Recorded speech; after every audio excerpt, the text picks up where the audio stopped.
Hello and welcome अस्सलाम वालेकुम guys. ये है आपके सामने उर्दू मिल फोर्थ सेमेस्टर बैच 2020 और बैच 2021 आपके सामने मैं ये रखा रहा हूँ। आप देख सकते हैं इसको। आप मुझे कमेंट में बता सकते हैं अपना नंबर या कुछ भी व्हाट्सअप कर सकते हो। मैं आपको ये पीडीएफ जो है दे सकता हूँ। ये थोड़ा जो है प्रॉब्लम हो गई थी इसको बनाने में, वीडियो बनाने में। ये ऊपर नीचे आएगा लेकिन पीडीएफ में ये अच्छे से आएगा। आप देख सकते हैं अच्छे से। यहाँ पे पॉज़ करके भी ये आप सब कुछ रख सकते हो। उर्दू मिल के नोट्स है ये।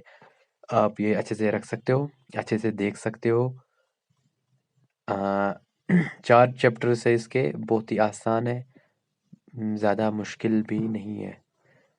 आप ये पॉज़ करके देख सकते हो या मुझे कमेंट करके बता सकते हो, तो मैं आपको पीडीएफ भी प्रोवाइड कर सकता हूँ।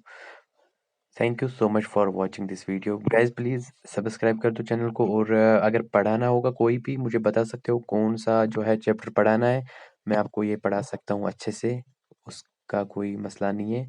एक भी अगर बताएगा तो मैं उसके लिए भी ये जो है वीडियो बना सकता हूँ। बाकी thank you so much for watching this video. Please like share comment and subscribe my channel. Thank you so much.